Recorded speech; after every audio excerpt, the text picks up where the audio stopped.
Jesus looked at the crowd of people gathered all around him. "All right," he told them, "settle down. There's something important I want to teach you." "We're too old for school," someone called out.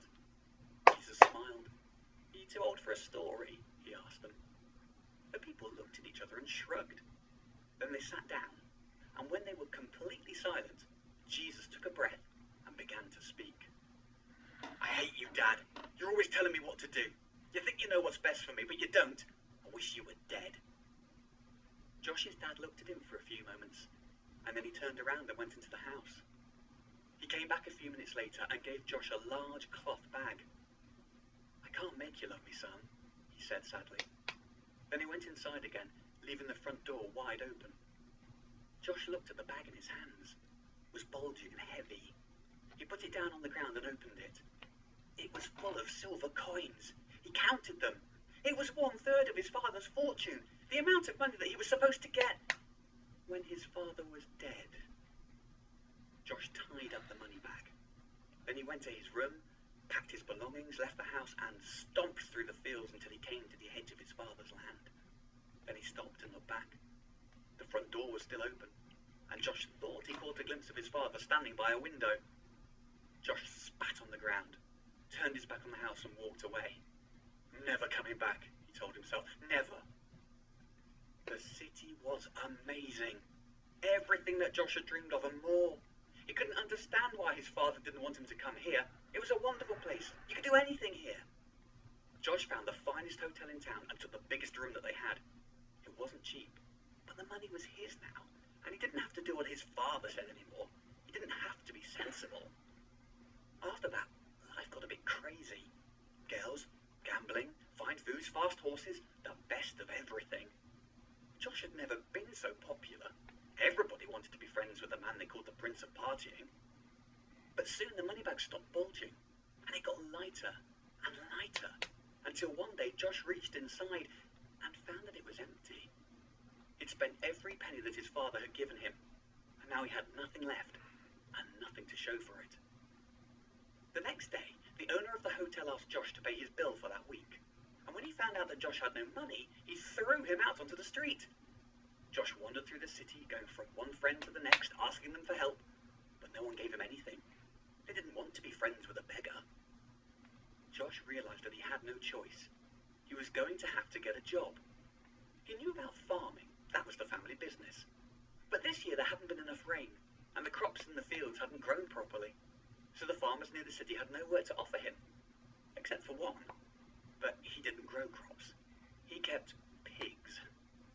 Now Josh knew that God's law said that as a Jewish man, he was forbidden to even touch pigs, never mind look after them. But there was no other work to be had, so Josh took the job.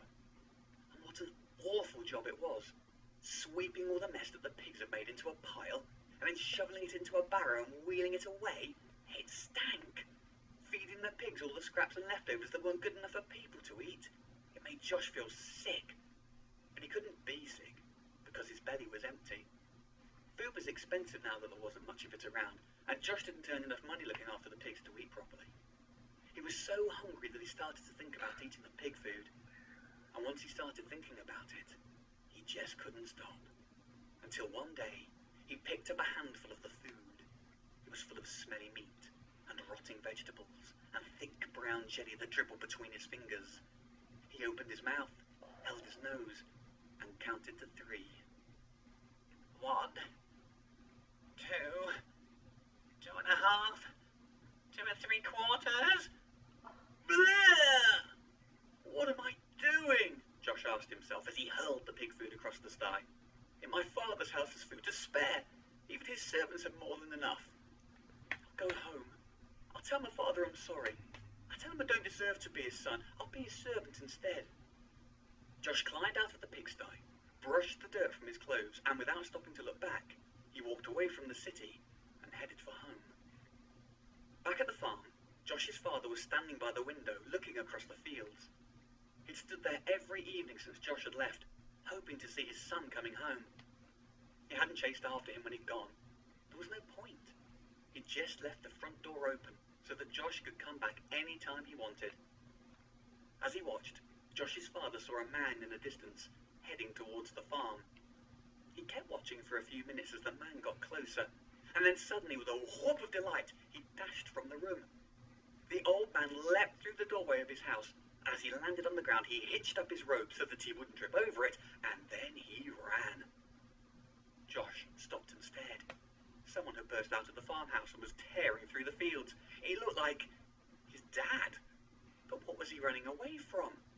Then Josh realized his father wasn't running away from anything. He was running towards him. As the two men met, Josh threw himself to the floor and began to cry out, "Father, Father, I'm so sorry. I don't deserve to be your son anymore. I'll be your servant. I'll earn your forgiveness." But before he could finish speaking, Josh found himself being lifted up from the ground. He felt his father's arms wrapped around him, and he heard his father's voice whisper in his ear, my son, you're home. That's all that matters, you're home." And that night, the farmer and all his servants celebrated the return of his son with the feast to end all feasts. Now, what do you make of that story? Jesus asked his audience. "The father must be mad," someone muttered, "taking back the son after what he had done." "Don't you see?" Jesus answered. "The Father is God, and the Son, well, that's all of you. You've told God that you don't want him to be in charge of your lives. You've decided that you know what's best. You've run away from him. Now he's waiting, watching for you to return, and the door is always open. You can come back to him anytime you want. And when you do, he'll welcome you with open arms, and there will be a great celebration in heaven."